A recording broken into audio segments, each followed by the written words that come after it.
நம்ம சேனலை பத்தி இன்னும் தெரியாம இருக்கிறவங்க கங்கை ஹெர்பல் கிச்சனை சர்ச் பண்ணிட்டு like, share, comment and subscribe பண்ணிக்கோங்க. மறக்காம பெல் ஐகானை பிரஸ் பண்ணிக்கோங்க so that you get notified. Hi viewers, வணக்கம். Welcome to Gangai herbal kitchen.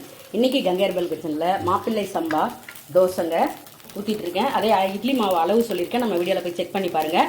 தோசைன்னா இந்த மாதிரி ஒரு பாத்திரத்தில் எடுத்து வச்சுக்கோங்க. எடுத்து வச்சு கொஞ்சம் தண்ணி விட்டு கரைச்சிட்டு அப்புறம் தோசை ஊற்றுங்க. இட்லிக்குன்னா இவ்வளோ தண்ணியாக இருக்காது இல்லையா? தோசை வந்து இப்படி தேய்க்கும் போது வராது. இந்த பாரம்பரிய அரிசி கொஞ்சம் தண்ணி விட்டு கலந்துக்கிட்டிங்கன்னா கரெக்டாக இருக்கும். சிகப்பரிசி புட்டு இது எப்படி பண்ணுறதுன்ற வீடியோ நம்ம சேனலில் கொடுத்துருக்கேன். வேணுன்றவங்க போய் ஃபாலோ பண்ணி பாருங்கள், சரிங்களா? இப்போ இந்த தோசையை திருப்பிடுறேன். ஒரே நிமிஷம். சூப்பராக வரும் பாருங்கள். நீங்கள் எந்த பாரம்பரிய அரிசி சிறுதானியம் சேர்த்தாலுமே நம்ம இட்லி மாவுக்கு வந்து கொஞ்சம் கெட்டியாக இருக்கும், தோசை மாவுக்கு வந்து கொஞ்சம் தண்ணி விட்டு கரைச்சிட்டிங்கன்னா சூப்பராக தோசை வரும். வராது அப்படின்லாம் கிடையாது, கண்டிப்பாக வரும். எந்த சிறுதானியம் எந்த பாரம்பரிய அரிசியாக இருந்தாலும் அருமையாக வரும். ட்ரை பண்ணி பாருங்கள். சாம்பார், கதம்ப சாம்பார், எல்லா காய்கறியும் போட்டு கதம்ப சாம்பார். நேற்று என்ன வீடியோ கொடுத்தேன்னு எனக்கு நினைவில் இல்லை. அதில் என்ன காய் போட்டிங்கன்னு சொல்லவே இல்லையே அப்படின்னு ஒரு கேள்வி. அதாவது என்ன சொல்கிறதுன்னு தெரில, எப்படி பண்ணுறதுன்னு வேணால் சொல்லுவேன். எல்லா காயும் வந்து நம்ம ஷார்ட்ஸில் சொல்ல முடியாது, வீடியோவில் தான் சொல்லியிருப்பேன். இப்போ இன்றைக்கி பாருங்களேன், துவரம்பருப்பு போட்டு எல்லாம் போட்டு கதம்ப சாம்பார் தான். இன்றைக்கி என்னென்ன போட்டிருக்கேன்னா சவுச்சவு, கேரட்டு, பீன்ஸு, முள்ளங்கி, அவரைக்காய், ப்ரோக்கோலி கொஞ்சம், காலிஃப்ளவர் கொஞ்சம், ஒரு குடமிளகா எல்லாமே சேர்த்துருக்கேன்.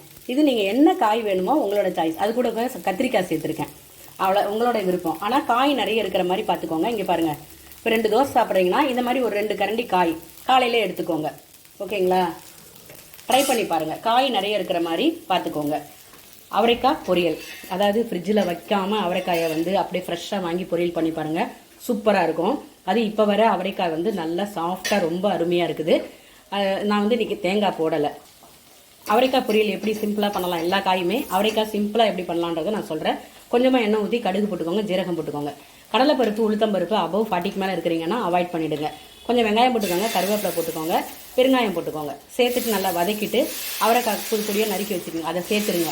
கொஞ்சமாக வீட்டில் வச்சுருக்க சாம்பார் பொடி, தனியா பொடி, மஞ்சள் பொடி, உப்பு சேர்த்து ஒரு பரட்டி சிம்மில் 2 செகண்ட் மூடி வச்சுருங்க. அதுக்கப்புறம் கொஞ்சம் தண்ணி ஊற்றுங்க. அந்த அவரைக்காய் நல்லா வேகணும். ஏன்னா வெந்ததுன்னா குழந்தைங்களும் சாப்பிட்லாம், வயதானவங்களும் சாப்பிட்லாம், நம்மளும் சாப்பிட்லாம். நறுக்குன்னு இருந்தால் அந்த வயதானவங்களுக்கும் குழந்தைக்கும் சாப்பிட கஷ்டமாக இருக்கும். எல்லாருமே சாப்பிட்றது எப்படியோ அந்த மாதிரி நம்ம பண்ணிடலாம். இது வேணுன்றவங்க இதே மெத்தட் தான் எல்லா காயும் பொரியல் பண்ணலாம். ஆனால் நீங்கள் வேக வச்சு தண்ணியை இருத்துட்டு சாப்பிட்றதுல நம்ம ஹெல்த் இல்லை, ஆரோக்கியம் இல்லை. ஆனால் என்ன பண்ணுங்கன்னா தண்ணியை இருத்துட்டு சமைக்காதீங்க. தண்ணியை ஊற்றி அப்படியே கிளறி மூடி வச்சிட்டிங்கன்னா வெந்துடும். சூப்பராக இந்த மாதிரி பொரியல் ரெடி ஆகிடும். நீங்கள் இது கூட வந்து வெந்த துவரம் பருப்பு எடுத்து வச்சுருப்பாங்க, அப்போல்லாம் அது இருந்தாலும் சேர்த்துக்கலாம். அப்படி இல்லைன்னா தேங்காய் துருவல் சேர்த்துக்கலாம். ட்ரை பண்ணி பாருங்கள், சூப்பராக இருக்கும். இது கூட கடைசியாக பொடியாக நறுக்கி கொத்தமல்லி ஆட் பண்ணிக்கோங்க, அருமையாக இருக்கும். ட்ரை பண்ணி பார்த்துட்டு உங்கள் பதிவு சொல்லுங்கள். சிம்பிளாக இருந்தாலும் ஹெல்த்தியாக இருக்கும்.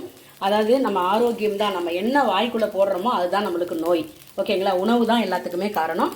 ட்ரை பண்ணி பார்த்துட்டு உங்கள் பதிவு சொல்லுங்கள். மறக்காமல் உங்கள் சப்போர்ட்டை கொடுங்க. நன்றி.